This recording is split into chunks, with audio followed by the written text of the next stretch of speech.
Mesdames et messieurs, bonsoir. Nos invités de ce soir sont des botrologues, du grec ancien « trou ». Alors, on sait qu'il faut faire attention aux trous, ça, oui, on le sait déjà. Donc la question, c'est qu'est-ce que la botrologie peut nous apporter de plus? Eh bien, nous allons l'apprendre ce soir. Professeuse Némé, vous êtes botro-encéphalogue. Du trou de mémoire à la mémoire des trous, vous nous guiderez nos premiers pas dans cette discipline mystérieuse. Professeur Fazzo, vous êtes botrologue computationnel. Vous nous expliquerez tout à l'heure que l'on peut numériser les trous, et même mieux ou pire, que le trou est la condition de la numérisation.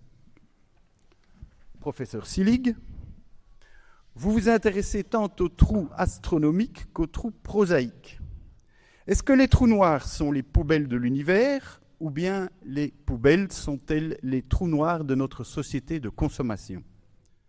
Vos recherches en anthropologie, chers confrères, prolongent l'étude des boîtes par l'exploration des trous. Professeur Griptrou, vous êtes à notre connaissance la seule botrologue mondiale du droit constitutionnel belge, ce qui n'est pas peu dire. Vous nous parlerez de la constitution du trou ou du trou dans la Constitution, qui peut-être au fond se rejoignent. Docteur Cédric Ayou, quant à vous, patagéologue spécialisé en botrologie énergétique, vous nous montrerez que les trous sont autant de l'extrait de plein que de l'injection de vide. Qui comprend cela découvre le super pouvoir des trous. Et last but not least, docteur Uncué, est-ce que je prononce bien? Merci.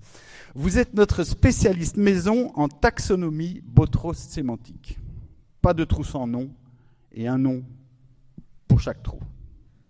Vous avez longuement examiné les dictionnaires, cher docteur, et selon vous, les définitions qu'on y trouve sont beaucoup trop floues. Alors en effet, effectivement, c'est pas très clair dans le dictionnaire, hein. C'est même plutôt flou. Il y aurait comme un trou dans la définition. Or, le problème, c'est que pour s'intéresser au botros, la première chose, c'est nécessaire de le définir. Parce que comment vous expliquez ça? Comme le dit la citation, définirez concepta necessitare, ce qui est dans le ton mais ne veut absolument rien dire. Il faut une définition du trou. Or, le trou paraît partout comme étant un vide dans une surface. Déjà, un vide dans une surface, un trou dans une surface, en deux dimensions, ça ne fonctionne pas. Et donc, il faut revenir à la définition même de ce qu'est le trou. Finalement, le trou, c'est une rupture dans une surface. Et cette rupture dans la surface, bien, on peut se poser la question de savoir si finalement, ce n'est pas parce qu'il y a autour du trou que l'on peut définir le trou. Ce qui nous amène en fait à... Ce qui nous amène à définir deux concepts, en fait. Et le trou est la rencontre de ces deux concepts. Le premier concept, c'est le péritrou. C'est ce qui entoure le trou. C'est ce dans quoi il y a un trou. Voilà. Dans ce trou, il y a quelque chose, toujours. Et ce quelque chose, nous allons l'appeler le pléteau. Et donc le trou est la rencontre entre un pléteau et un péritrou, d'une manière générale. Et c'est à partir de là que l'on peut commencer à imaginer de classifier les trous, de trouver une classification qui nous permette de dire « Ah ben ça, c'est tel type de trou ». Ce qui permet quand même d'avancer dans la botrologie. Sans quoi, vous reconnaîtrez qu'on est un petit peu au fond du trou et on ne voit rien du tout. Donc selon vous, un trou n'est pas l'autre. Et il ne faut pas les confondre. Il ne faut absolument pas confondre les trous, non, tout à fait. On a des trous très très différents en fait. Je vous ai amené quelques modèles ici, d'ailleurs, par ailleurs, que vous pourriez faire passer par la suite si vous voulez. Pour faire très simple, tout va dépendre de l'interaction entre le pléteau et le péritrou, et la manière dont le pléteau va pénétrer à l'intérieur du péritrou. Alors, pour faire très simple, parce que ce n'est pas très compliqué, en fait, on a tout d'abord, vous voyez, là, le coïlotrou. Alors le coïlotrou, c'est un trou en fait dont la surface, la racine carrée de la surface est inférieure à la profondeur. Si vous permettez, on va le montrer aux spectateurs. Hein. Voilà, c'est pas grave, j'en ai d'autres. Vous pouvez le garder. Regardez bien. Donc, c'est le coïle-trou. Ce coïle-trou, alors, à l'état sauvage, on le trouve typiquement dans les rues wallonnes. C'est un trou large, relativement peu profond. Et ce trou est assez répandu et se reproduit d'ailleurs très très bien, y compris en conditions d'élevage, sans aucun problème. Ensuite, il y a sa variante, le phréatrou. Alors le phréatrou, c'est un trou dont la racine carrée de la surface à l'extérieur est inférieure à sa profondeur. Typiquement, c'est le puits. Un puits est un phréatrou. Et d'ailleurs, le puits est un exemple hyper intéressant parce que dans un puits, on a au fond de l'eau et au-dessus de l'air. Ce qui veut dire que l'on a deux pléteaux qui remplissent le trou ainsi fait dans le phréatrou. Le puits est un bon exemple de phréatrou un peu moins classique. Une grotte aussi est un phréatrou, pour vous donner une idée. Et puis on a le diatrou, vous voyez, c'est celui-là. Oh, je vous vois. C'est en fait le diatrou est un phréatrou à travers lequel on passe. Il y a deux extrémités, en fait. Autrement dit, le pléteau traverse complètement le péritrou. Certains supposent, en astronomie d'ailleurs, que le trou noir qui permettrait de créer des trous de verre serait quelque part un diatrou, comme ça, mais un diatrou simple. Hein. Bon, on est d'accord que le trou noir n'est pas un vrai trou, mais... Quand même, je vous laisse le micro, mais je m'insurge contre cette affirmation qui me paraît nettement abusive. Je me permettrai d'y revenir. Vous y reviendrez, effectivement. Je ne suis pas spécialiste en astronomie des trous, et donc peut-être me trompe et me fourvoie, mais si vous le dites. Non, mais je vous en prie, continuez. Oui, tout à fait, j'y comptais bien. Et donc le diatrou permet de passer à travers. Alors, à l'état sauvage, on trouve des diatrous comme étant des tunnels, par exemple, ou des tuyaux. Et puis, il y a plus subtil, il y a le diatrou avec des trous sur le côté et des ramifications. C'est le diatrou ramifié. Typiquement, un réseau d'égouts est un diatrou ramifié, en fait, qui permet de récupérer dans un trou l'eau de quelque part et de l'évacuer. Votre système digestif est aussi un diatrou. Ça rentre d'un côté, ça sort de l'autre, il y a deux ouvertures. Bon, temporairement fermées, en tout cas, je le souhaite. Et donc, par conséquent, voilà. Alors, il y a un autre trou qui est beaucoup plus subtil, celui-là. Vous voyez, là. Alors, c'est pas possible que vous le voyez parce qu'il n'est pas là. Il est dedans. C'est le mésotrou. C'est le trou qui se trouve à l'intérieur, tout à fait à l'intérieur, caché, et qui ne sera révélé que si on coupe en fait le péritrou. Et là, on peut voir. Alors, certains mésotrous peuvent être aussi ramifiés, avoir des formes d'arbres, comme ça, etc. Voilà.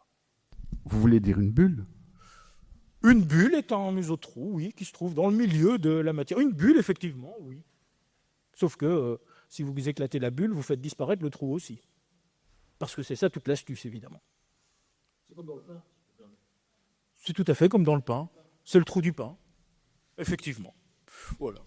Je pense que notre collègue tout à l'heure nous éclairera aussi sur les trous du fromage qui pourraient se rapprocher de votre définition. Tout à fait, ce sont des mésotrous.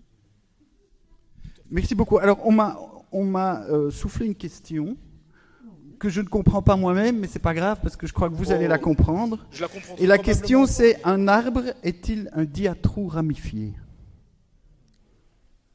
C'est une excellente question et je vous remercie de la poser.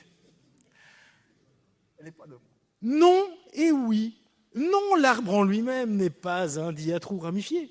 Mais l'arbre contient une multitude de diatrous dans le xylème et le phloème qui lui permettent de faire circuler la sève. Et donc, oui, la sève circule à travers des diatrous. Voilà. Merci beaucoup. Je vous en prie. Et donc, vous voilà averti, la prochaine fois que vous tombez dans un trou, au moins vous savez ce qui vous arrive. Probablement à qui le trou.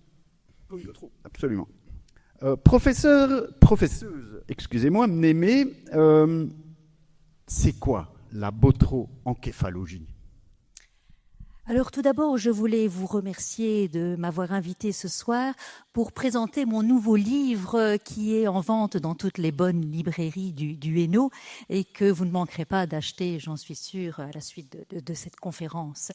Et donc la botroencéphalie, c'est une spécialisation de la botrologie qui va s'intéresser aux mystères du cerveau et un petit peu aux ondes d'ombre qui tournent autour de la mémoire.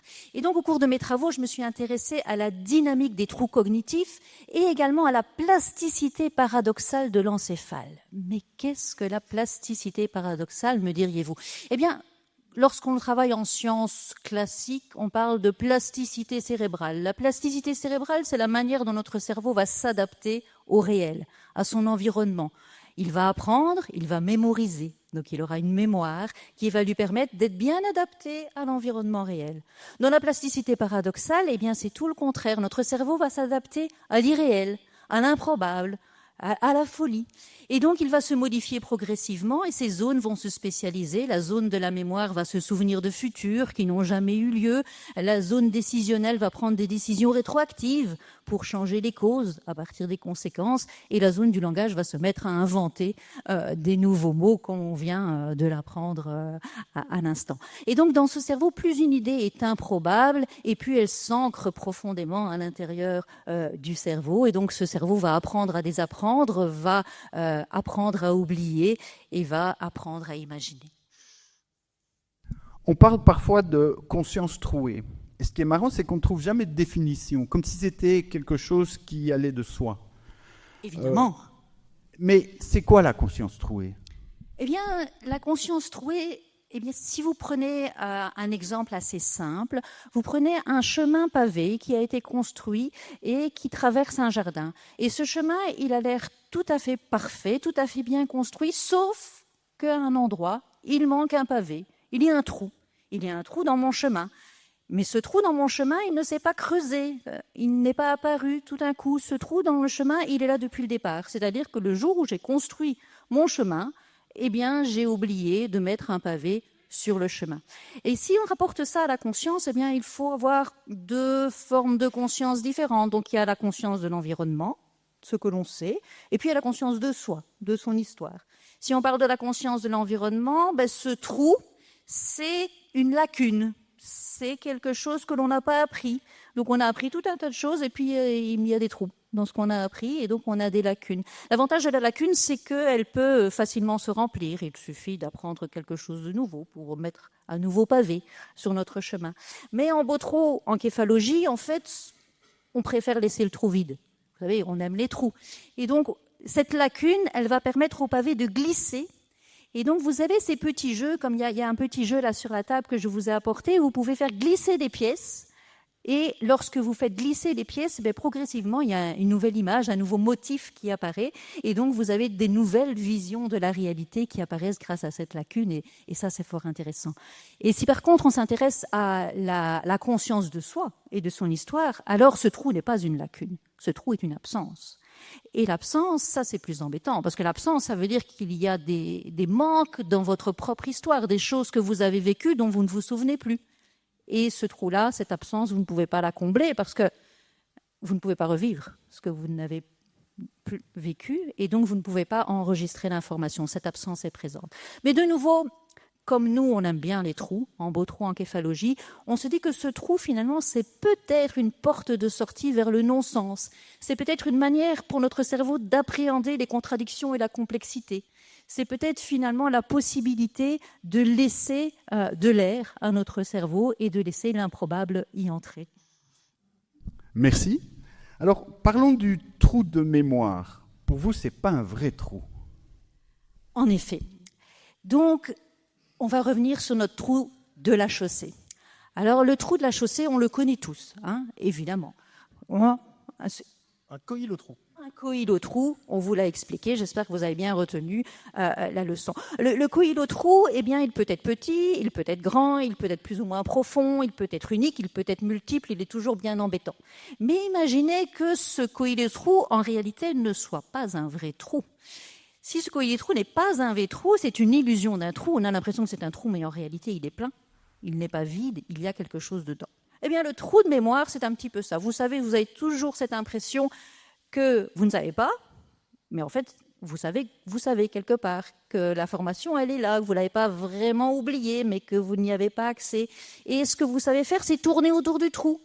Vous suivez les contours du trou, vous essayez de contourner par la droite, ça ne marche pas, vous contournez par la gauche, ça ne marche pas non plus, vous sautez au-dessus du trou, vous essayez de voir ce qu'il y a dans le trou, ça ne marche pas non plus. Alors ce trou, il n'est pas vraiment vide, donc vous ne pouvez pas tomber dedans. A fortiori, vous ne pouvez pas en sortir. Vous ne pouvez pas non plus le remplir puisqu'il est déjà plein, ce trou de mémoire. Et vous le voyez très très bien. Et donc vous avez en quelque sorte la mémoire du trou. Vous savez que le trou est là. Vous avez cette mémoire. Comment faire pour ne plus avoir ce trou de mémoire? Comment faire pour retrouver la mémoire? Eh bien, les spécialistes nous disent, pour effacer un trou de mémoire, ce qu'il faut faire, c'est l'oublier. Si vous oubliez le trou de mémoire, vous oubliez la mémoire du trou. Et si vous oubliez la mémoire du trou, le trou de mémoire disparaît, figurez-vous. L'oubli de l'oubli, donc. L'oubli de l'oubli. Vous parlez aussi pas seulement de trous de mémoire, disons, individuels, mais vous parlez aussi de trous dans la mémoire collective. Alors ça tombe bien, on est très collectif ce soir. En effet. C'est quoi nos trous? Alors, le trou dans la collectivité, le trou de mémoire collective, c'est quoi? Voilà. C'est une sorte de trou noir, une sorte de trou noir, mais qui serait une sorte d'aspirateur cosmique pour toutes les erreurs du passé, les faits un petit peu embarrassants, les promesses électorales que l'on n'aurait pas tenues, et qui nous permettent ensemble de vivre en... On n'oublie pas. Donc, ce n'est pas un vrai trou dans le sens où on sait ce qui s'est passé, mais progressivement, les preuves de ce qui s'est passé ont l'air de disparaître. Et donc, on n'en parle plus, et moins on en parle, et plus ça disparaît, ce qui fait que finalement, cette mémoire collective, eh bien, s'efface progressivement. Et donc, ça, c'est évidemment un petit peu embêtant. On a tous envie d'avoir une bonne mémoire collective, bien évidemment. C'est ça, donc les éléphants in the room, c'est un peu ça. Elephant in the room, yes. Merci. Je vais demander au professeur Fatso ce qu'il pense de l'idée que les trous numériques sont là pour compenser les trous de mémoire. Oui, tout à fait. Effectivement, les trous numériques, on va le voir tout de suite, les trous numériques ont un lien évident avec les trous de mémoire, mais pas seulement. Pas seulement. Et je voudrais d'ailleurs, sans vouloir donner l'impression que je cherche à minimiser l'intervention des pseudo-experts en botrologie qui sont autour de moi, je voudrais affirmer ici, preuve à l'appui, que le trou numérique, celui dont je m'occupe, en fait, c'est le trou de pouvoir. C'est le trou pour les contrôler tous, comme l'a dit très bien Tolkien dans Le Seigneur des Anneaux. Et qu'est-ce qu'un anneau, si ce n'est essentiellement un trou? Un diatrou, exactement. Et donc, en plus, les trous numériques ont une histoire qui remonte bien plus loin que la numérisation elle-même. Tout à fait, bien sûr. Le trou numérique tire son origine au XVIIIe siècle, avec Basile Bouchon, qui était un Lyonnais, qui portait bien son nom, puisque un bouchon, c'est déjà un bouche-trou. Et c'est véridique. Hein. Et Basile Bouchon, pardon, on imagine bien les colibés qu'on lui a donnés à l'école. Hein, donc, Basile Bouche-trou. Et donc, voilà, Basile Bouche-trou voulait prendre une revanche sur la vie. Et il a trouvé son opportunité un matin d'automne 1725, où il a eu l'idée saugrenue de perforer une carte en carton, donc percer de trous une carte en carton comme celle-ci, pour programmer le premier métier à tisser programmable. Ce qui a donné naissance, d'une part, à la botrologie mécanique, comme chacun sait, mais surtout a donné naissance à la première grande révolution industrielle, bien avant l'invention du moteur à explosion. Hein, c'est l'apparition du métier à tisser automatique. Donc on peut dire avec certitude que la botrologie est française à la base. Et c'est en 1834 que Charles Babbage a repris l'idée de la carte perforée pour le contrôle de sa machine analytique, le premier ordinateur.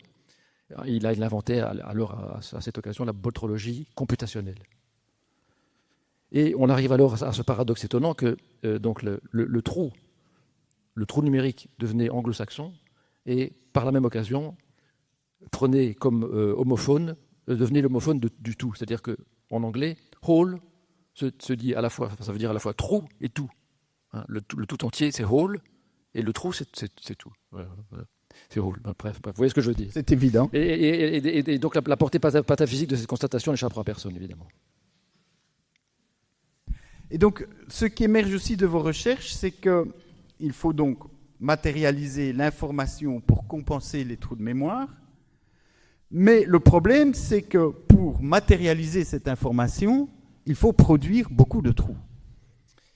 Exactement. Alors cette idée de matérialiser l'information, elle remonte à 1948 avec Claude Shannon. Claude Shannon qui a été l'inventeur de cette machine à ne rien faire, qui est totalement inutile et donc absolument indispensable. Et c'est vrai.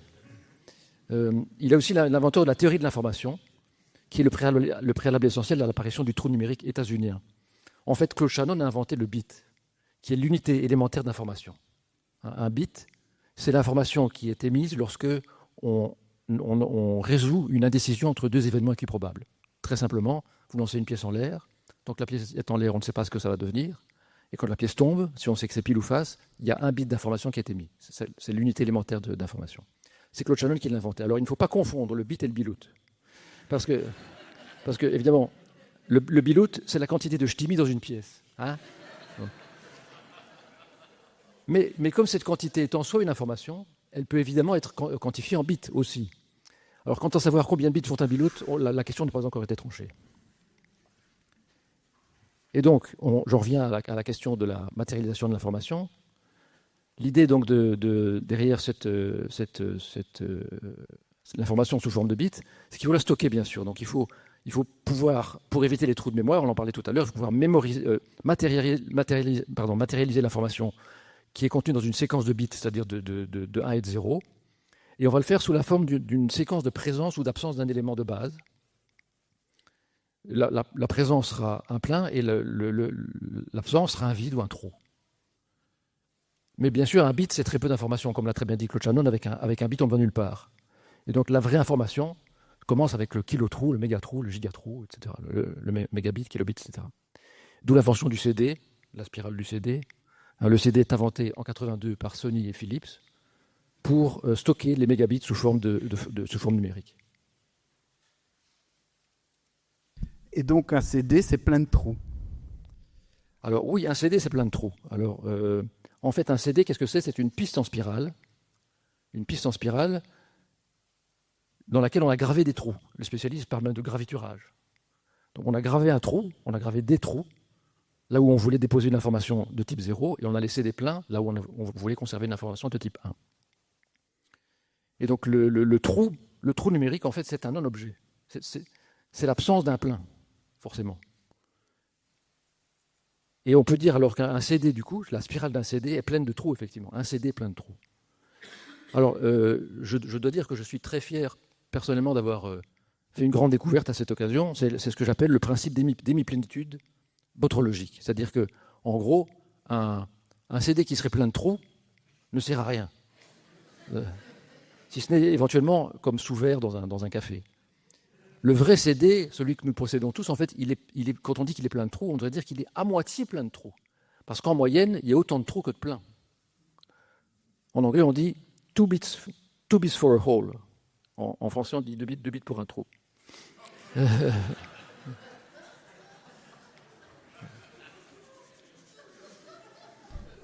Et donc ce sont des coilotrous, des phréatrous-vautrous. Alors merci de me poser la question. Je vais répondre de façon très précise et très concise. Ni plus ni moins, bien au contraire. Mais je vais généraliser votre question parce qu'en fait, la vraie question, c'est la question qui se pose. La vraie question, c'est quelle est la différence entre un trou numérique ?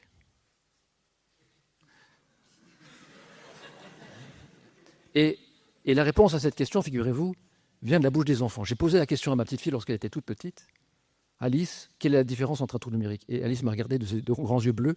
Elle m'a dit avec toute la sincérité d'un enfant de 5 ans, c'est la même différence. Voilà la réponse à la question. Voilà. Merci. Je suis bouche bée. Et donc, par exemple, vous vous intéressez aussi, vous vous dites, tiens, dans une seconde de parole, combien il y a de trous? Oui, c'est effectivement une question fondamentale. À combien de trous par seconde parlons-nous? Alors, il y a un calcul très simple qui peut être fait. Si on suppose que la parole est constituée de 36 sons différents et que chacun de ces sons peut être encodé sur 5 bits, s'il y a 10 sons par seconde en moyenne lorsque nous parlons, 10 sons par seconde, c'est une moyenne générale, on obtient le chiffre de 50 bits par seconde. Et, vu le principe des plénitudes botrologiques que j'ai cité précédemment, 50 bits par seconde, c'est 25 trous par seconde. Nous parlons donc à 25 trous par seconde.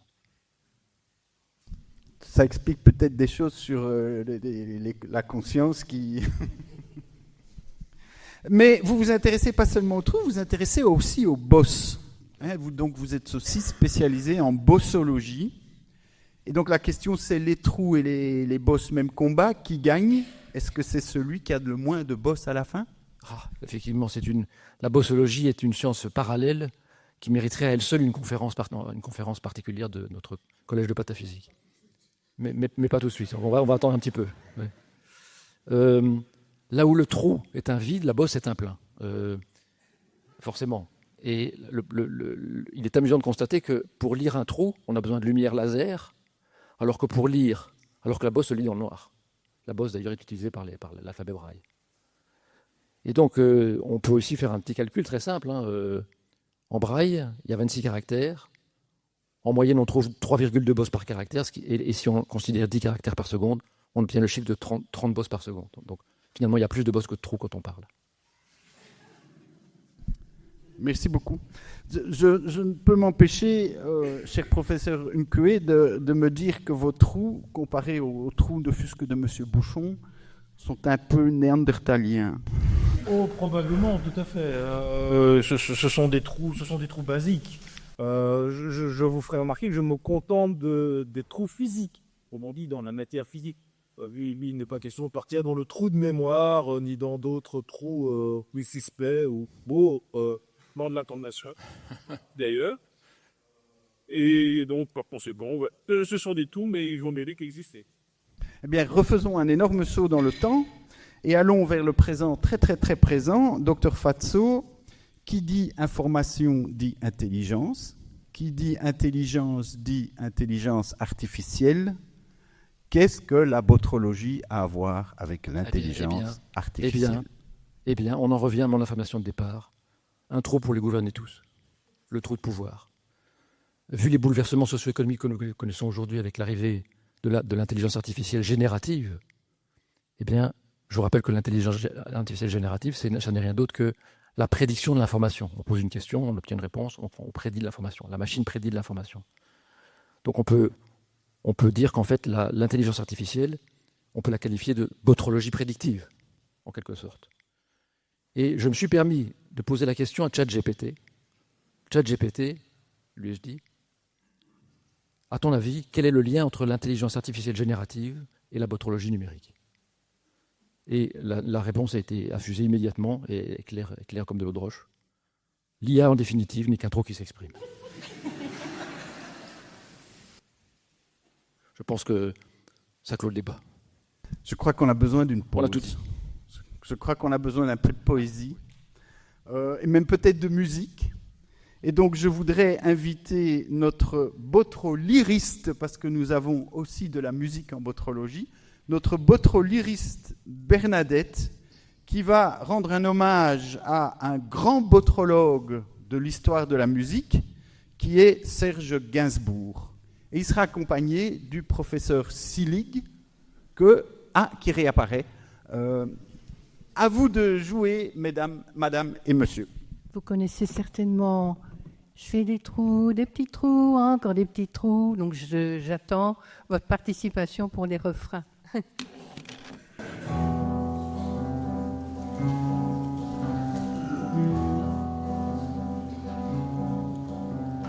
Je suis une poinçonnade des lilas, le gars qu'on croise et qu'on ne regarde pas. Il n'y a pas de soleil sous la terre, mot de croisière. Pour tuer le temps, j'ai dans ma veste du Editor Digest. Et pour qu'un on a écrit que des gaz la coule douce à Miami. Pendant ce temps que je fais le zouave au fond d'un cave, paraît qu'il n'y a pas de sous-métier. Moi je fais des trous dans les billets. Je fais des trous, des petits trous, encore des petits trous.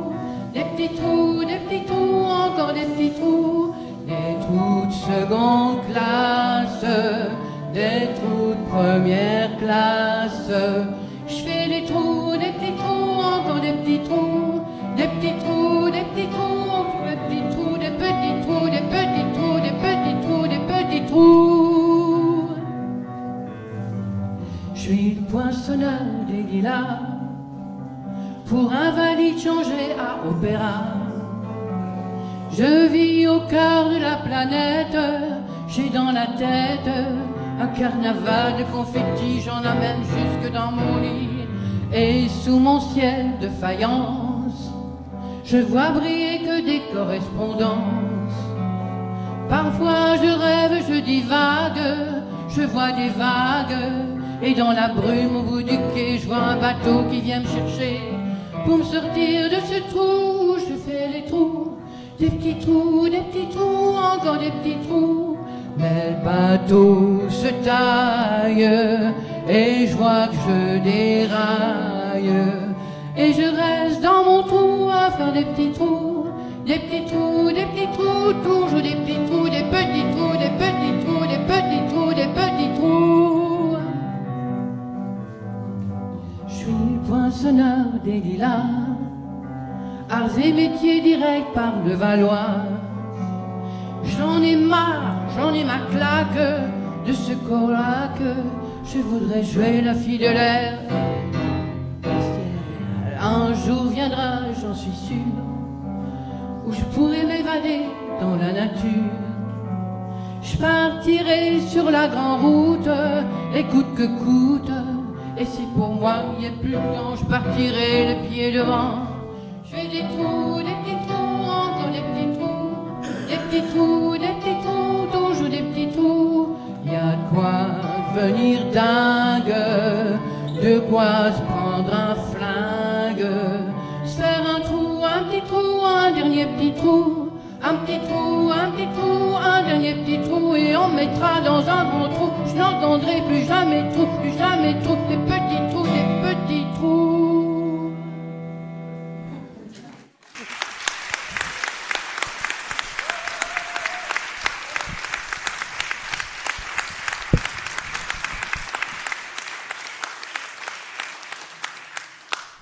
Merci beaucoup Bernadette, merci professeur Sillig. Et d'ailleurs, c'est à vous. Vous vous inquiétez que notre monde soit trop plein. Ça manque de trous. Ça manque de trous. Est-ce que ça marche? En effet, voilà. Comme vous pouvez le constater avec un petit coup d'œil à mon environnement ordinaire, mon problème, c'est celui de l'accumulation. Le monde autour de moi est vraiment trop plein. Et je voudrais remercier le professeur Unquet, le docteur Unquet, qui m'a permis de nommer ma souffrance. Je suis victime d'un excès de pléto, ce que je ne pouvais pas dire avant d'avoir entendu ses explications. Néanmoins, je suis quand même désireux d'en revenir à nos fondamentaux et de repenser encore à l'anthropologie et à ses architectures boxiques. L'anthropologie qui nous a ouvert un nouveau continent, qui a ouvert un nouveau continent à l'exploration scientifique. C'est vraiment intéressant. Et en fait, je retiens, voilà, une de ces conclusions qui était vraiment un point de départ et qui, je crois, fonctionne aussi pour la botrologie, qui est que l'anthropologie étudie les solutions spatiales inventées par les humains pour faire face à leurs problématiques existentielles. Alors, j'ai longtemps espéré que je trouverais une solution au trop-plein qui m'étouffe dans les avancées déjà entérinées de l'anthropologie, de l'anthropologie. Alors, on avait noté, il y avait vraiment des intuitions tout à fait extraordinaires là-dedans. Boîte à demeurer, boîte à roulettes, boîte à images, méga boîte elliptique au couvercle percé, vouée à l'adoration de la petite boule ronde qui roule et n'amasse pas mousse. Très bien. Couvercle percé. On voit poindre ici quelque chose qui ressemble à une intuition vraiment décisive de ce qui deviendra une science nouvelle. Enfin, il faut quand même se rendre à l'évidence. Les empilements successifs ne constituent que des solutions temporaires. L'ordre infini, malheureusement, est un leurre. Ce qui manque à nos boîtes, c'est une sortie. Et la science de ces sorties n'en est qu'à ses balbutiements. Même si, grâce au professeur Fatso, que je remercie en passant aussi, les bases en ont été jetées en même temps que cette science était nommée la botrologie, l'indispensable science qui sort de quelque part pour n'aller nulle part. La science des trous, qui marque une rupture avec l'ordre idéal de l'imbrication vertigineuse des contenants. Les solutions sans sortie, ce sont des solutions incomplètes. Les trous, ils en font partie, parce que sans eux, on ne pourrait jamais liquider le problème des boîtes, c'est le cas de le dire. Les trous sont sans doute indispensables. Et je voudrais illustrer mon propos en revenant à une des stars de l'anthropologie, qui était le préfet poubelle. Le préfet poubelle qui avait été cité voulut, toujours une citation, que chacun mette ses saletés dans une boîte, quel progrès. Et là, ces boîtes commencèrent à déborder. Elles commencèrent à déborder et les fumées toxiques se répandent dans l'atmosphère et les métaux lourds dans les rivières. Quel gâchis! Je cite toujours. On pourrait se croire plongé dans l'apocalypse de Jean, mais sans sortie prévue. Donc, le problème, c'est qu'il faut sortir des boîtes. Par un trou, évidemment. Ce qu'avait ignoré ou feint d'ignorer le préfet poubelle. Bon, on pourrait se dire évidemment que confier une responsabilité aussi importante à une entité qui est aussi mal définie, enfin qu'il était avant notre premier exposé, c'est évidemment largement un pari perdant. Et la question qu'on pourrait se demander, c'est est-ce que finalement ces trous ne sont pas inutiles? Le sont-ils? Et quelqu'un a déjà pensé à questionner cette utilité ou cette inutilité? Non? Attendez, je lis. C'est comme vous connaissez l'expression charité bien ordonnée commence par soi-même. Eh ben, c'est un peu ça, spontanéité bien organisée commence par une bonne préparation. Mais parfois l'auditeur est capté par ce qu'il entend et il oublie son rôle. Vous vouliez nous parler du poète louviérois André Balthazar qui affirmerait que les jardiniers détestent les trous inutiles. Oui. Vous n'êtes pas tout à fait d'accord? Comme tout à l'heure, on peut... Oui et non. Y a-t-il des trous inutiles? En tout cas, moi qui ne suis pas jardinier, je peux en tout cas témoigner du fait que les trous résolvent le problème du préfet poubelle. En tout cas, il y en a un qui le résout, c'est le trou noir, qui est...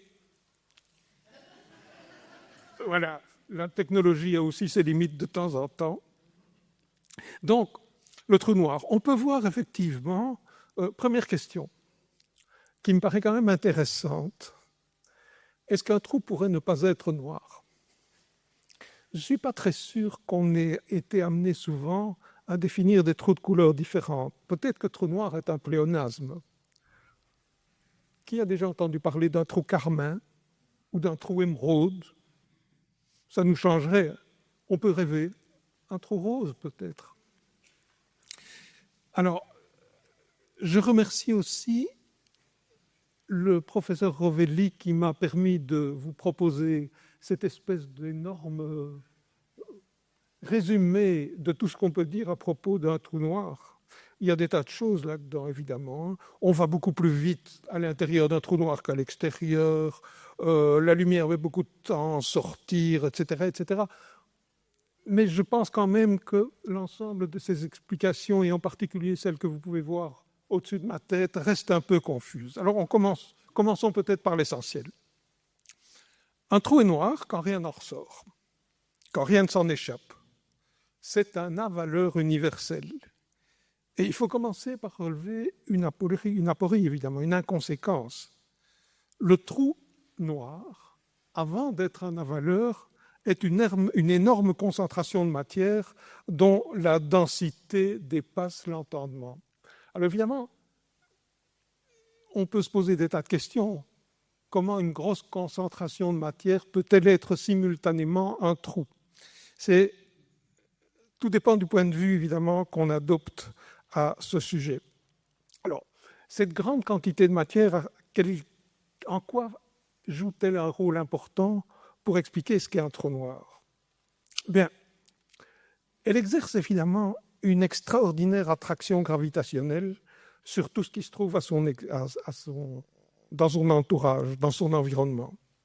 Et l'idée fondamentale, c'est que la possibilité de s'en échapper est pratiquement impossible pour la matière qui se trouve là. Alors, je vais essayer de vous expliquer ça de manière un tout petit peu didactique, avec une petite balle. Puis-je Tout le monde sait que si je prends la petite balle et que je la lance en l'air, elle revient. Mais je peux la lancer plus fort.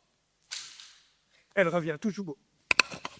Oh, je ne vais pas continuer à jongler parce que je crains de m'égarer, mais on peut évidemment se dire que plus on la lance fort et plus elle va aller loin. Est-ce qu'elle reviendra toujours ? Si la pesanteur était la même partout, elle freinerait l'essor de la balle que j'ai lancée et évidemment elle reviendrait à tous les coups. Mais la pesanteur n'est pas la même partout. Il y a un de nos grands prédécesseurs qui a expliqué qu'elle diminuait comme l'inverse du carré de la distance à laquelle on se trouve, etc., etc., etc. Donc au fur et à mesure qu'elle s'éloigne, elle est de moins en moins freinée. Est-ce qu'on peut imaginer une vitesse qui serait telle que finalement, elle ne revienne plus ? Eh bien, la réponse est oui. Et à ce moment-là, on tombe sur une vraie difficulté et sur la définition du trou noir à cause d'un interdit. Un interdit proposé par un autre de nos grands antécédents, le grand Albert, qui a expliqué qu'on ne pouvait pas aller plus vite que la vitesse de la lumière. Et donc, si la vitesse à laquelle on doit lancer cette balle et qu'on calcule finit par être plus grande que la vitesse de la lumière, fatalement, il n'y a rien qui échappera à ce qui se trouve dans ce trou noir. Je n'y arrive décidément pas. Ah, voilà. Je me permets de citer encore une fois un grand classique de l'anthropologie. La vitesse est une émulsion spatio-temporelle, résultat du broyat de la distance et du temps rendu possible par leur interpénétration intime et fluide. La morale, c'est qu'on ne défait pas une émulsion et l'interdit, évidemment, en découle. Donc, rien ne peut sortir d'un trou noir.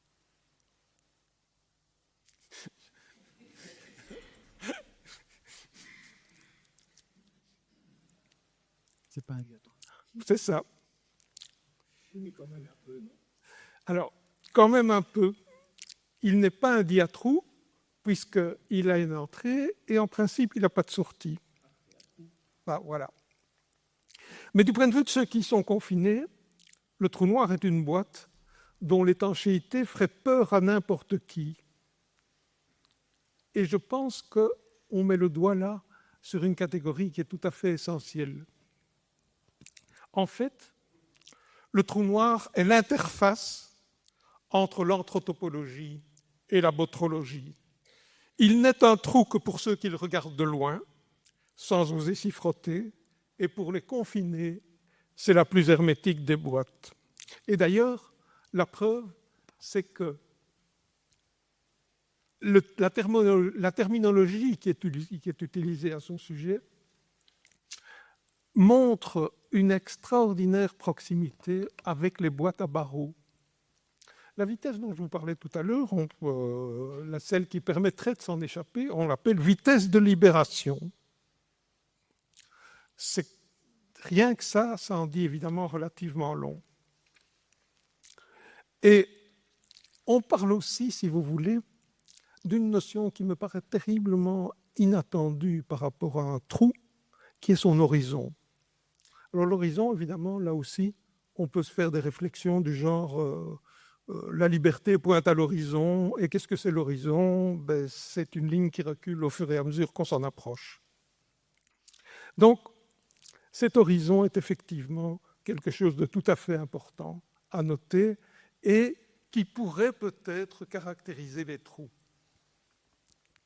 Et donc, il faudrait compléter la taxonomie du docteur Uncué. Je le crains. Je le crains parce que ce genre de lacunes, qui sont d'ailleurs des trous de connaissance, pour ne pas être des trous de mémoire, mais qui sont quand même des trous de connaissance, sont typiques d'une science en construction. Cet horizon, vu de loin, il est terrifiant. C'est la taille du trou, vu d'un point de vue pratique. Il délimite la zone d'enfermement, encore les boîtes à barreaux, sur laquelle règne le trou noir tapi en son centre. Même les trous rêvent d'un horizon. Pour revenir à une approche plus positive, la supériorité des trous noirs sur l'invention du professeur Poubelle est quand même patente, je crois. Je crois que ça me paraît clair. En effet, la poubelle n'est pas capable d'avaler tout ce qu'on lui propose, tandis que le trou noir l'est. Et pourtant, ce serait quand même la solution à notre société de consommation, c'est-à-dire que si les poubelles pouvaient être des trous noirs, on aurait quand même moins d'ennuis avec toutes ces histoires de pollution et de décharges publiques ou clandestines. C'est une question difficile, mais je pense que je peux marquer votre accord avec la réponse qui était implicite dans votre question. Si on s'en tient à des définitions formelles, à des définitions rigides, le trou noir n'est évidemment pas une boîte alors que la poubelle en est une. Mais si on considère sa capacité à avaler et à contenir toutes les autres, il est une boîte. Et en quelque sorte, on peut presque dire Dr. Jekyll et Mr. Hyde. Le volet Mr. Hyde, j'avale tous vos déchets, semblait jusqu'à présent l'apanage de l'univers. Cette fois-ci, il y en a deux bien. Alors l'univers, si vous voulez, il est intéressant de ce point de vue-là parce que les pataphysiciens de l'Antiquité s'accordaient plutôt sur une image bucolique de l'univers, comme celle-là. La poubelle n'était évidemment pas encore à l'ordre du jour. Avant de basculer du côté sombre, nettement moins évident, et cela, c'est une représentation de l'univers dans un œil, ce qui montre effectivement qu'on est à peu près capable d'y mettre tout ce qu'on veut. Côté trou noir, évidemment, c'est une virtualité, cette possibilité d'avaler. Parce qu'il faudrait tout précipiter dans le trou noir, ce qui prendrait un temps infini, alors que pour l'univers, c'est déjà fait. Donc,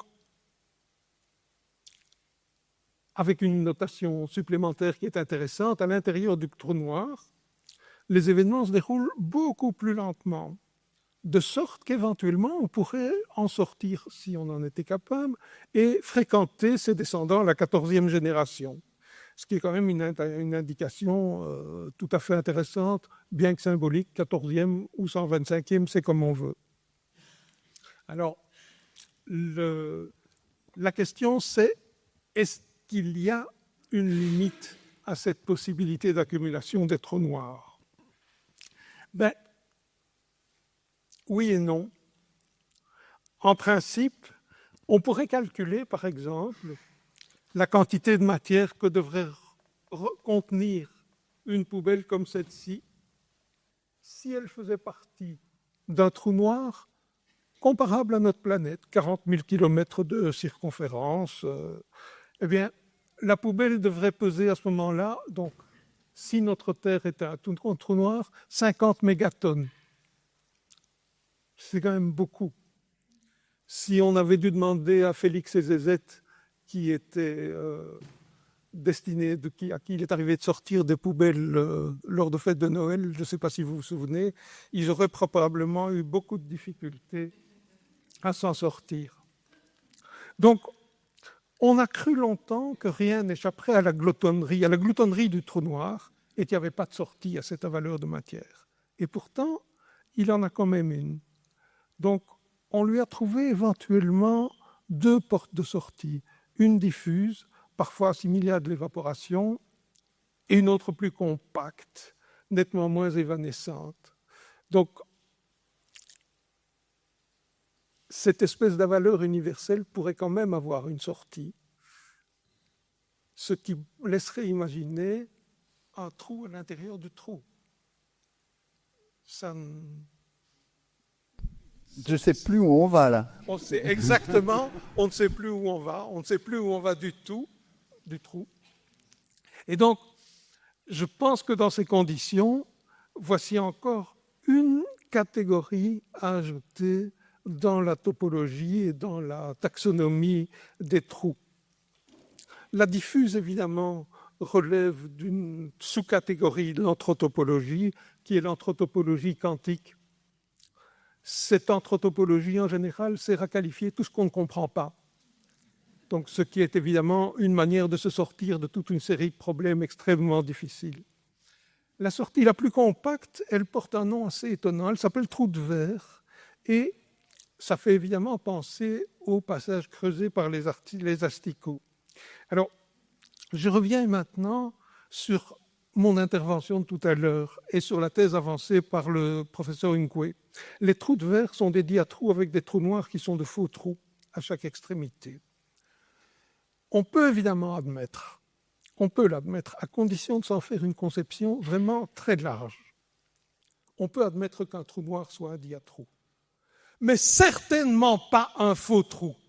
Je m'insurge contre cette qualification qui revient à exclure les trous noirs de la communauté botrologique. Cette discrimination me paraît inacceptable et je regrette que vos propos aient laissé la place à une telle interprétation. Est-ce que vous voulez répondre? C'est pas parce qu'ils sont noirs qu'ils sont refusés, il faut qu'on ne les accepte pas. Non. Ce que je vise, c'est l'appellation de faux trou. C'est celle-là qui m'est restée sur l'estomac. Disons que ça reste un peu dans le trou pour faire un diatrou. Oui. Là-dessus, non, on peut se mettre d'accord là-dessus. On peut certainement se mettre d'accord là-dessus. OK. Donc, revenons maintenant à nos trous de verre et en disant qu'effectivement, ces trous de verre sont parfois évoqués pour ouvrir une possibilité de voyages intersidéraux complètement hors de portée aujourd'hui. Malheureusement, évidemment, je crains qu'il ne soit vraiment pas possible de s'en servir ni à court terme ni à long terme. Alors, pourtant, on explique aussi que la sortie du trou de verre se ferait par un autre trou. Donc, on continue à compliquer les choses. Que les cosmologistes qui malheureusement ont une palette assez limitée, ont qualifié de trou blanc. Donc, on aurait un trou noir dont rien ne pourrait sortir, un trou blanc dans lequel rien ne pourrait entrer, juste le complément des deux. On a donc affaire à une espèce de double sens unique qui revient, je crois, à se positionner comme un oxymore anthropologique. Je pense qu'on n'est pas sorti de l'auberge ni du trou avec ce genre de choses. Mais c'est vrai qu'on peut s'interroger sur cette dualité entre les trous noirs et les trous blancs, non? Comme l'a dit un jour le professeur Albert, pas le physicien mais le sociologue, les trous noirs sont troublants, en effet. Voilà. En effet, les trous noirs sont très troublants. Eh bien, je vous remercie, cher professeur. Je vais juste faire un petit moment de contextualisation. Vous avez entendu le professeur parler d'anthropologie, sans qu'on l'ait vraiment introduite. Alors, juste en 2018, donc il y a plus de 7 ans, Mumons accueillait le même groupe ici, à l'occasion d'une défense de doctorat en anthropologie. Ça s'est passé à l'auditoire 11 de la faculté de Polytechnique. Et le professeur Silic est en train de montrer maintenant que la botrologie, en fait, est une continuation ou un approfondissement de l'anthropologie. Merci. Professeur Griptrou. Oui. La Bible dit « Au commencement était le Verbe ». Mais pour vous, la Constitution belge, qui est aussi une sorte de Bible, dit plutôt « Au commencement était le trou ». Absolument. Absolument. La Constitution belge dit au commencement était le trou parce que, en son cœur, vous avez le principe de l'article 33 qui dit « Tous les pouvoirs émanent de la nation ». Alors, comment la nation arrive-t-elle au pouvoir? Mais par un trou. Regarde, j'ai des poubelles là. J'ai encore des poubelles. Voilà. Quel trou? Mais ce fameux trou qu'on va devoir remplir à chaque acte de vote. Alors, en écoutant votre exposé, chers collègues, je me suis dit, et notamment votre parallèle du tube digestif, et puis vous aussi, évidemment, en fait, la question du trou constitutionnel est la même que la vôtre. Est-ce que ce trou est bouché ou pas? Est-ce qu'entre la nation, donc nous, les citoyens, le peuple et les pouvoirs, est-ce qu'il y a un trou bouché ou un trou, rappelez-moi votre... Voilà, est-ce qu'il y a un dit à trou ou est-ce qu'il est bouché ou non? Voire même, est-ce qu'il y a des ramifications, on va y venir. Il n'est pas certain que le lien entre la nation et les pouvoirs soit tout à fait direct. Vous me suivez? Si vous me demandez mon avis, vous l'avez. C'est-à-dire? Je vous le rends alors. Je vous le rends tout de suite. Je vous en prie. Mais donc, c'est certain qu'au commencement du droit constitutionnel, il y a un trou. Il y a un trou dont on ne sait pas très bien s'il est bouché ou non, comme le vôtre d'ailleurs. Est-ce qu'il est fluide? Est-ce que ça s'écoule? Mais ce qui est certain, c'est que la nation doit rentrer dans ce trou. La nation glisse, coule, tombe dans ce trou pour aboutir au pouvoir. Et donc, comme vous l'avez dit, si dans la Bible, au commencement était le Verbe, chez nous, c'est certain, chez les constitutionnalistes, au commencement était le trou. Le trou, tout le trou, rien que le trou. Mais alors, absolument, parce que donc, comme nous, on a, le droit constitutionnel commence par un trou, on a pu sortir beaucoup d'observations de ce trou, et en particulier 4 vérités. On dit toujours au trou nos 4 vérités. Nous, les constitutionnalistes, on n'hésite pas. Et la première vérité, c'est que le trou est total. C'est tout le trou qui doit s'exprimer. Bon, de nouveau, parce que comme toute la nation doit rentrer dans le trou, on n'a pas le choix. On doit remplir le trou. Mais même, vraiment, le code, ici, nous explique bien, ou impose, si vous voulez, que ce n'est pas du tout un point, une croix ou un trait que l'on doit faire. C'est vraiment l'ensemble du trou qu'on doit remplir. Et d'ailleurs, pour répondre à votre interrogation, chez nous, ce n'est pas un trou noir, c'est un trou rouge. Le code impose l'usage d'un crayon rouge. Et donc, tout le trou doit être rempli. Si vous ne remplissez pas le trou, eh bien, cette opération du passage entre nous, la nation, le peuple et les pouvoirs ne s'opère pas. Il y a nullité du trou. C'est tout à fait clair. Donc, c'est le trou, tout le trou. Et si ce n'est pas tout le trou, eh bien, en fait, il n'y a pas de trou, je vais vous dire. Et c'est rien que le trou, parce que si on fait un kraboucha, ça ne marche pas non plus. Alors, c'est tout le trou. Vous avez raison. Mais rien que le trou, c'est très très important. Le code, toujours le code, nous dit bien que toute altération, marque, apposition ou signe en dehors du trou rend le bulletin de vote nul. Donc ça veut dire, et ça c'est très très important, toujours pour ce passage de la nation au pouvoir, c'est au-dessus du trou, c'est pas le trou. À gauche du trou, c'est pas le trou. À droite du trou, c'est toujours pas le trou, et en dessous du trou, c'est pas le trou. Le trou, rien que le trou. Exclusivité du trou. Rouge. Rouge. Et qu'arrive-t-il si on fait un trou rouge à côté du trou, un autre trou? Un autre trou à côté du trou? Oui. Ah non, là, vous n'avez pas compris, là, vous n'avez pas suivi, vous. Hein. C'est au-dessus, en dessous, à gauche, à droite, non. C'est le trou et rien que le trou. Mais un autre trou aussi n'est pas valide. Ah, rien du tout. Donc, en Le gros, code, on n'a pas le choix de où se trouve le trou. on n'a pas le choix On est prêt, c'est destiné au trou. Mais je comprends ce que vous dites, parce que regardez bien. Au fond, ce qui est bizarre, c'est assez, je crois, vous savez, représentatif de notre citoyenneté, au fond. Parce que quand vous regardez ce trou, c'est vrai qu'il est vide au départ, mais il est rempli de vide autour. Mais il ne faut pourtant pas se tromper de vide. Il ne faut pas être déboussolé, quoi. Non, c'est le vide du trou. C'est celui-là qu'on remplit. Le reste, on laisse vide. Finalement, on est dans notre solitude du trou, hein, c'est vrai.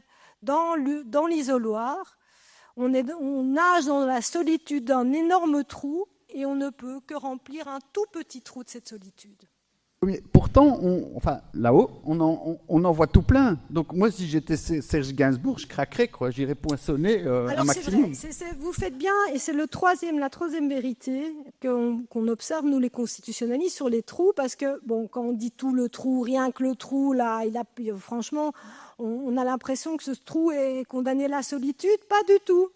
Pas du tout. Le trou, en droit constitutionnel, est très collectif, oui. D'ailleurs, il se déplace en troupeau. Il est grégaire, en fait, le trou en droit constitutionnel. Je vais vous expliquer pourquoi. Parce qu'on ne remplit pas qu'un trou, en fait, quand nous, les citoyens belges. Non. On remplit au moins 5 trous, parce qu'il y a 5 assemblées qui sont composées grâce à nos trous. La Chambre, le Parlement wallon, le Parlement régional bruxellois, la communauté germanophone. Alors on pourrait pas citer aussi le Parlement européen. Et puis alors il y a le trou de la commune.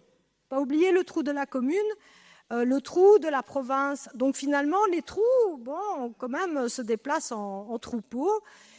Et plus encore, c'est que quand vous devez remplir le trou, au fond, j'ai un peu simplifié pour que tout le monde comprenne bien. Je comprends bien, là, ici, qu'on est plutôt du côté des sciences exactes. Donc, voilà, j'essaie d'être pédagogue.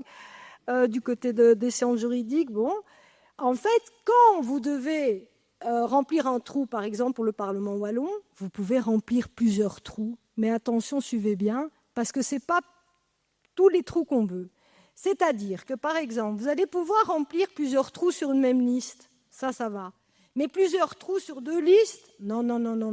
Vous pouvez remplir le trou du dessus et même de la même liste, ça va aussi, c'est pas tout à fait logique, mais ça va, le code l'admet. Mais encore une fois, pas le grand trou du dessus d'une liste et les trous d'en dessous d'une autre liste, ça va pas. Au fond, on a un petit problème parce qu'on ne sait plus très bien ce que ça veut dire de remplir le grand trou, à part que c'est plus simple et puis qu'il est plus grand. Donc c'est assez facile, au moins on sait en faire qu'un. Et en plus d'une élection à une autre, la fonction de ce grand trou change. Mais en fait, on se dit que c'est pas grave, hein, parce que de toute façon, même si on ne sait pas très bien à quoi ça sert de remplir le grand trou, en tout cas, il ne faut pas laisser du vide. Ça, c'est très important. Et je note quand même que, puisque je peux choisir candidat 1 et puis peut-être candidat 4 sur la même liste, ça me donne quand même une impression de liberté, quand même, un peu de liberté. C'est comme si c'est moi qui choisis. J'ai un peu le choix là, quand même. Oui, enfin bon, c'est quand même le droit et puis c'est le code, hein. Donc, mais là où vous avez raison, c'est que vous avez beaucoup pas tant de liberté, mais plutôt beaucoup de pouvoir en remplissant ce trou, parce qu'on oublie de dire que non seulement le trou est grégaire en droit constitutionnel, mais il est aussi supersonique. Il est super fort, le trou. Parce que je vous ai parlé des assemblées qu'on pouvait renouveler en remplissant des trous. Mais alors, un truc qui est fou, c'est que quand vous rougissez le trou, vous atteignez d'autres assemblées. Donc ça veut dire que la nation rentre dans le trou, et cela constitue des assemblées, mais même d'autres assemblées pour lesquelles vous ne votez pas. Et donc, non seulement on a encore 5 assemblées qui vont être composées indirectement grâce à tous ces trous. Le Parlement de la Communauté française, le Sénat, la COCOF, la COCOM, la Vlaamse Gemeenschapscommissie. Toutes ces assemblées, eh bien, vous ne remplirez pas un trou, mais la force du trou en droit constitutionnel est telle est tellement supersonique qu'on va constituer des assemblées, indirectement grâce à ces trous. Et ça, c'est fort. Faut quand même bien. C'est un peu troublant, en fait, professeur. On va dans le trou noir et puis hop, ça diffracte ou ça diffuse. Alors là, ça plaide pour dire que le trou en droit constitutionnel n'est pas bouché. Et donc c'est un diatrou. Donc c'est un diatrou. Alors c'est ça exactement, merci de me le rappeler. Ça c'est vrai que ça plaide pour dire que c'est un diatrou ramifié. Est-ce qu'il est possible qu'un trou change de nature durant son existence? Qu'en pensez-vous? Qu'il soit parfois bouché, parfois un diatrou, parfois ramifié? Le phréatrou, on est dans l'exemple. Oui. Le phréatrou, parfois l'eau le replie et l'hyperphosète. Donc oui, ça peut changer. Ça reste un fait. Pour le même trou. Non, mais non, pas un... Oui, d'accord, mais non, moi je ne dis pas ça. Je dis le trou qui est dans la vie du trou, à la fois parfois un puits, parfois bouché et parfois méandreux, comme on vient de le voir. Un polytrou, qu'est-ce que vous en pensez? Un transtrou, peut-être, oui. Un transtrou, ouais, pourquoi pas. C'est de la métaphysique constitutionnelle là qu'on fait, hein, les gars. On devient bon.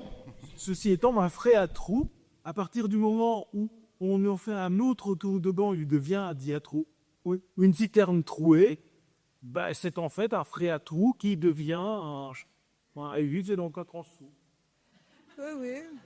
Mais dites à propos, les Bruxellois là, ils ont fait ce qu'on leur demande. Et quoi? Oui, attendez, nous tous aussi, attendons demain de voir ce qui se passe au niveau fédéral. Écoutez, là, je pense que c'est le bon exemple d'un trou bouché. Hein, on n'est pas face à un diatrou. Hein, dans le cas bruxellois, ça me semble très très clair. Donc voilà, c'est pour ça que je pose cette question. Est-ce qu'un trou dans sa propre existence peut changer? Parce que là, on est face au trou bouché, mais on espère qu'il va se déboucher, qu'il va se diatrouiser. Ou c'est... Oui, ceci. En tout cas, on risque de retourner remplir des trous. Ah oui, mais alors c'est pas le même trou. Non, ne confondons pas. Non, moi je parle du trou là qui a été exprimé par les Bruxellois qui sont rentrés dans ce trou pour exprimer la représentation bruxelloise et puis qui manifestement est bouché là, n'est pas le puits. Hein. C'est le bouchon du tube digestif. Moi, je m'intéresse beaucoup plus au trou physique. Ce qui veut dire que derrière, c'est que le trou pour l'information, c'est logique. Là, ça pas... Oui, mais non. Là, attention. Je reconnais bien là les sciences exactes. Hein. La logique n'appartient pas qu'aux sciences exactes. Bon, disons que la logique des sciences humaines est parfois plus impénétrable. Est-ce qu'on peut le dire comme ça? Mais, oui, vous voulez? Mais je voudrais terminer, si vous voulez bien. Je vous donne déjà la petite manette. C'est que on sait quand même que les chiffres sur la citoyenneté belge sont catastrophiques, hein. La méfiance, le mécontentement. Moi, je voudrais quand même, après cet exposé sur le trou en droit constitutionnel, dire que la citoyenneté belge est famélique, c'est un peu dur. Il y a plein de trous, en fait, on s'en exprimera, parce que dans une vie, avez-vous déjà compté le nombre de trous que l'on peut remplir en droit constitutionnel? Ça ne se compte pas par dizaines, mais par centaines. Donc dire que la citoyenneté belge est famélique ou maigrichonne, c'est injuste. Elle est ronde, elle est pleine, elle est généreuse, elle s'exprime par des centaines de trous. Dans quelle science peut-on dire la même chose? Moi je dis, rendons quand même justice aux trous en droit constitutionnel. Merci professeur.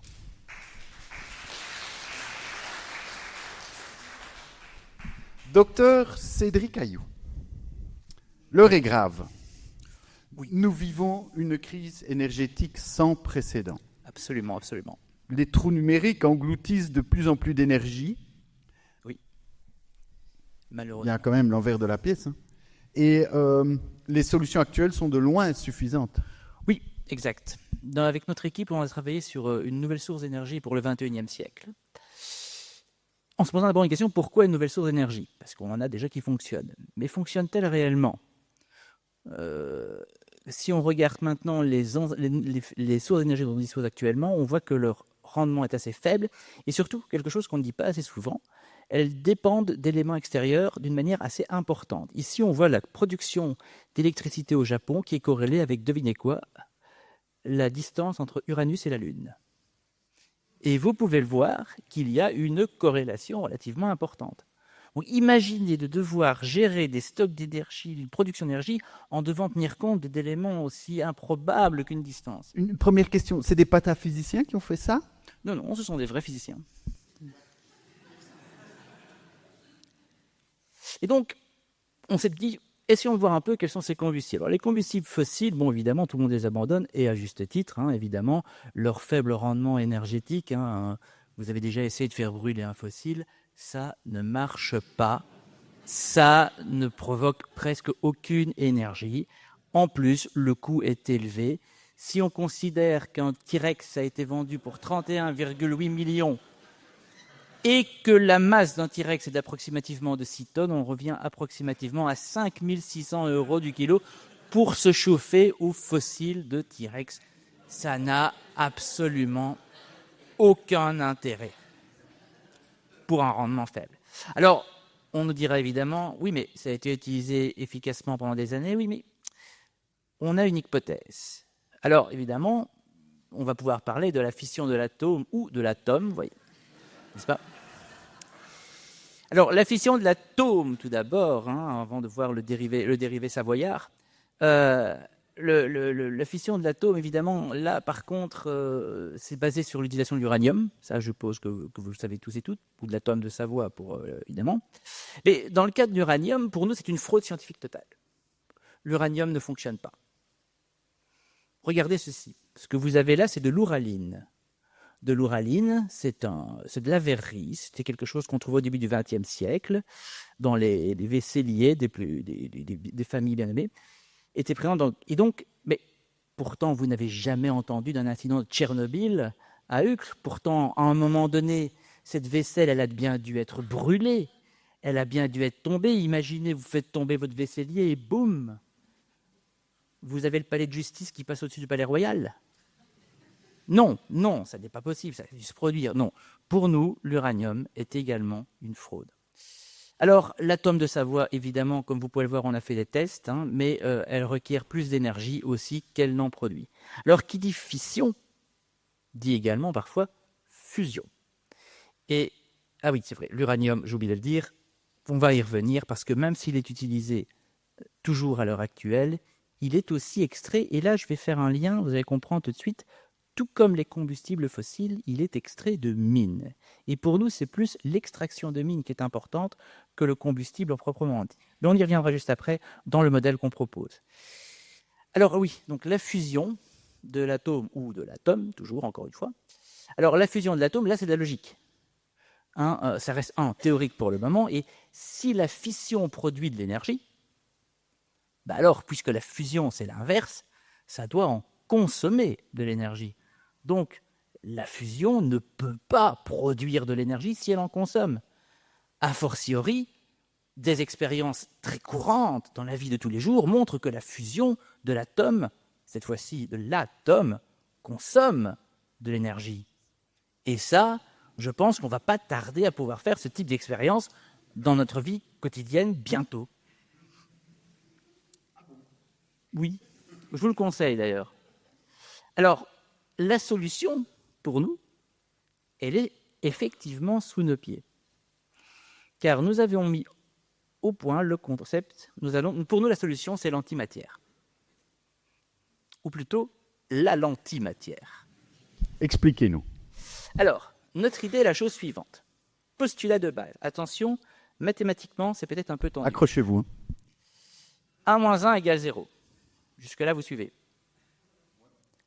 C'est-à-dire que 1 plus moins 1 égale 0.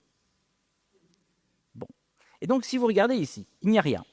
Il n'y a rien. C'est un sol. C'est le sol de notre champ d'expérience à l'université. Il n'y a rien, c'est zéro.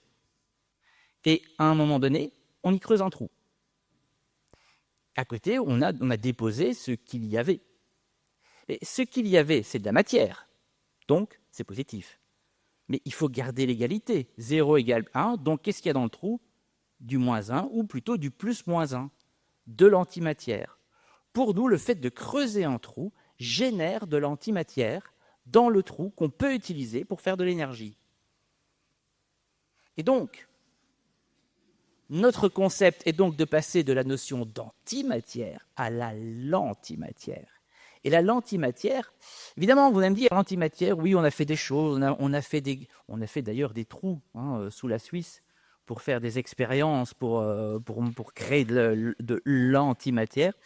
Peut-être qu'ils ont utilisé d'anciens tunnels de fromage pour créer ces... Oui, effectivement, il faudrait se renseigner sur les origines du CERN. Et donc, les expériences en laboratoire montrent un dégagement d'énergie impressionnante. Oui, mais c'est une désintégration instantanée. Pour nous, cette antimatière, elle est créée artificiellement, en moyennant des dépenses d'énergie absolument incroyables. Pour nous, c'est une forme dévoyée de l'antimatière naturelle qui est plus lente. Et c'est pour ça qu'on l'appelle la lentimatière. C'est une antimatière dont la désintégration est lente, régulière, naturelle. C'est donc une antimatière naturelle à libération lente et contrôlée, issue généralement de l'excavation de matières proches lors de la création de cavités qu'on appelle des trous de manière générale. Par exemple, on peut voir l'utilisation de cette lentimatière quand, depuis 40 ans maintenant, cette lentimatière se consomme dans ce qu'on appelle la porte de l'enfer au Turkménistan. C'est toujours pas fini de brûler. Oui ? Non, mais j'ai pas fini. Voilà. Parce qu'il y a des liens qu'on peut faire. Alors, la lentimatière et les trous, il n'y a pas de lentimatière créée dans les géodes ou les grottes, parce que ce sont des cavités préexistantes. Le truc, c'est qu'il faut enlever de la matière pour générer de la lentimatière par un principe qui serait proche du principe d'action-réaction. Et c'est pas les vases communicants? Pas exactement. Non, parce que c'est des trous, pas des vases.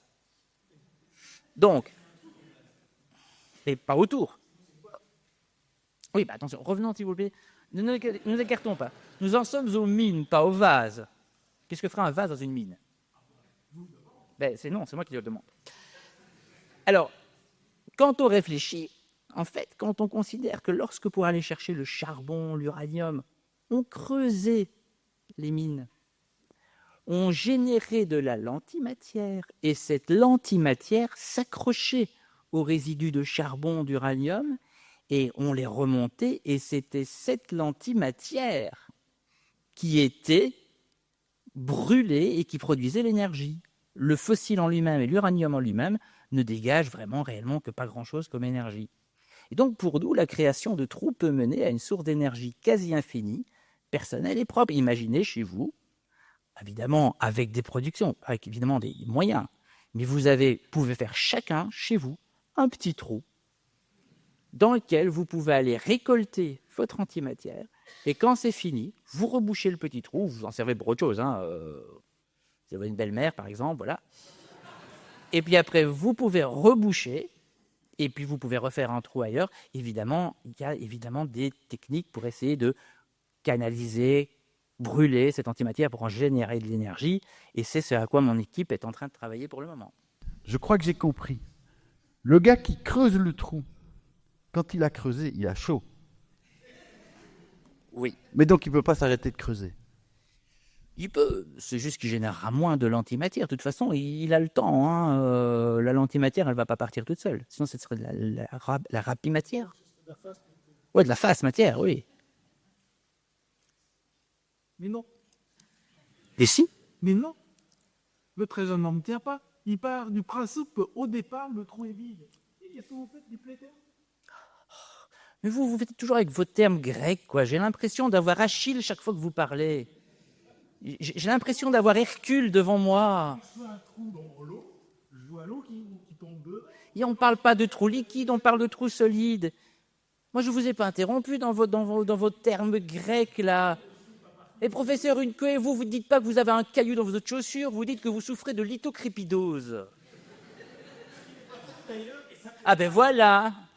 Donc, s'il vous plaît, laissez, vous faites votre botro-sémantique, c'est très bien, et laissez-moi faire ça.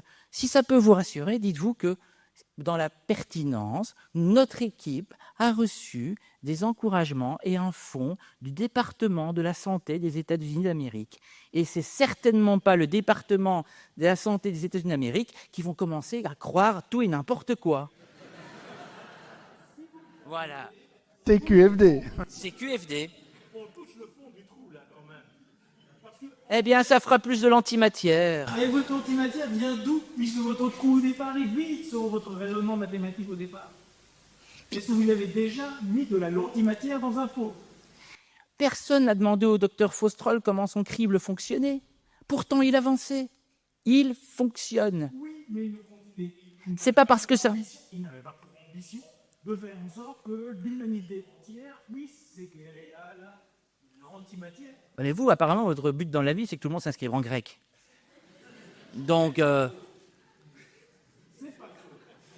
s'il vous plaît. Vous connaissez quand même que la définition du votros, voilà, comme ça vous pourrez dire, la définition du votros implique beaucoup moins de conséquences, d'abord que d'abandonner des sources d'énergie fiables, même si elles sont assez peu rentables, je me l'apporte dans le cas du T-Rex.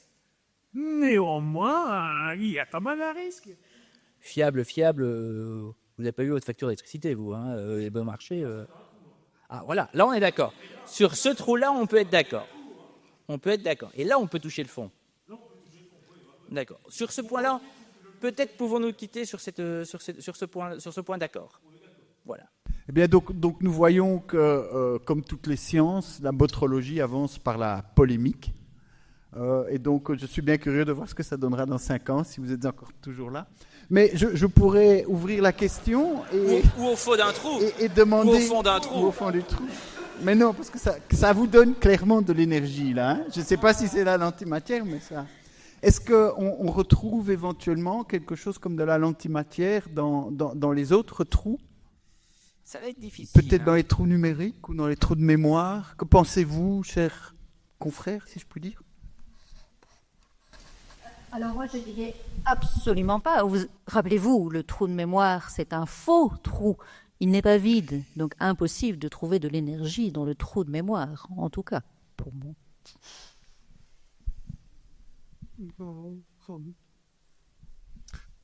Il me semble que le trou noir, par sa concentration de matière, répond quand même une catégorie qui pourrait contenir de la l'antimatière.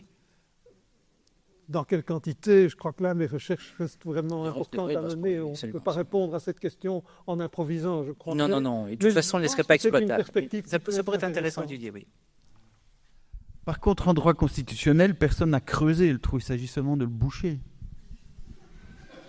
Écoutez, moi, on ne m'avait pas prévenu quand je suis venue sur ce plateau.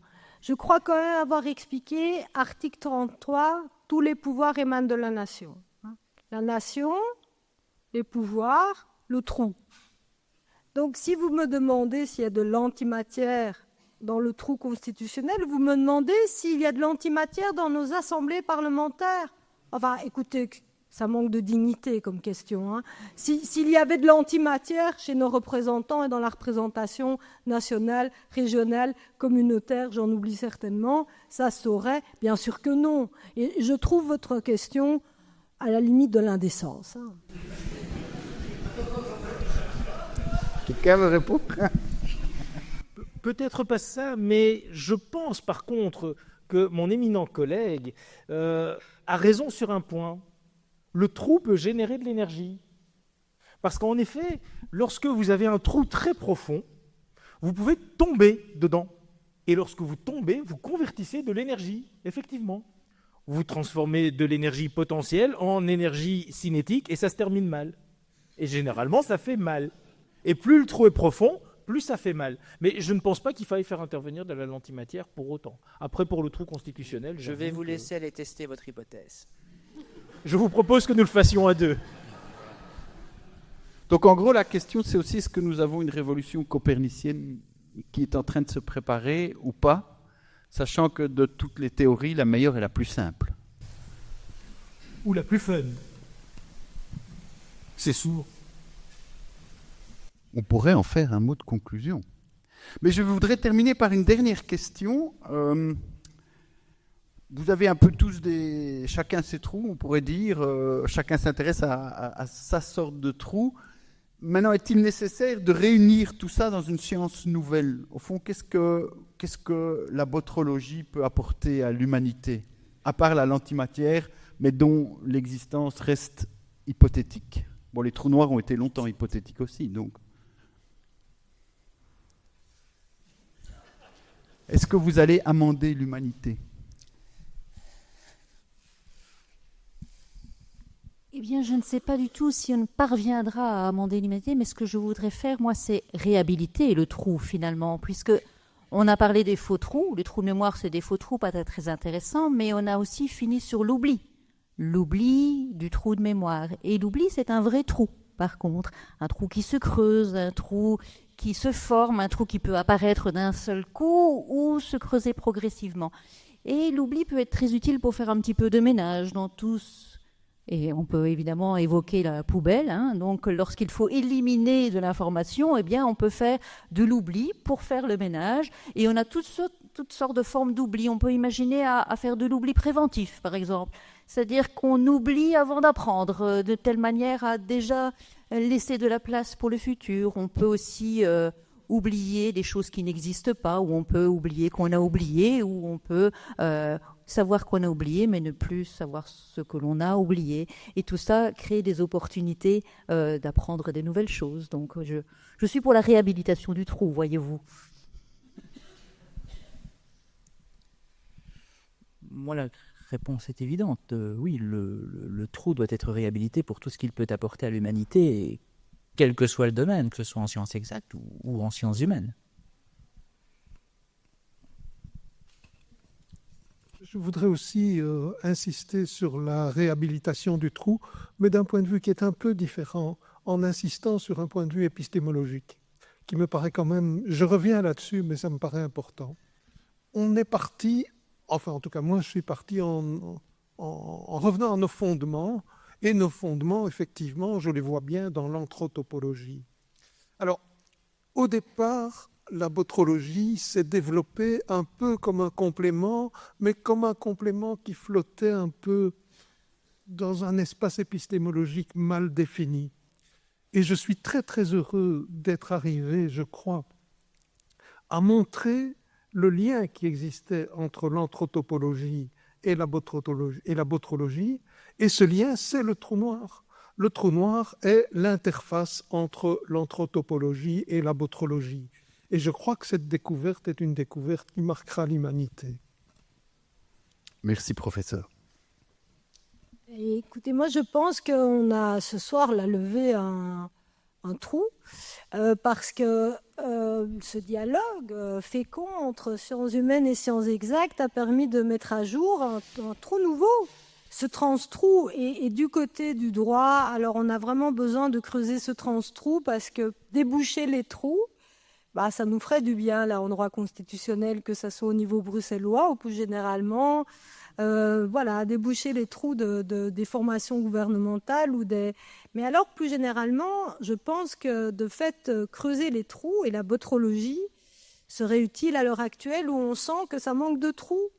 Regardez, les frontières se ferment, on parle alors, fermeture des frontières, dans nos prisons, les prisons regorgent de personnes qui voudraient bien avoir des trous pour en sortir.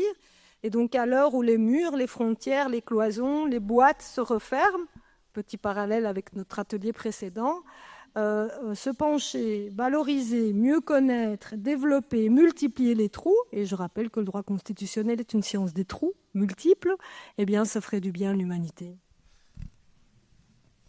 Merci. Je viens de faire le calcul, nous parlons depuis 1h30, à 25 trous par seconde. Ça fait à peu près 100 000 trous. Nous avons produit 100 000 trous et je pense en 100 000 trous, on a réussi à dire beaucoup de bêtises. Merci.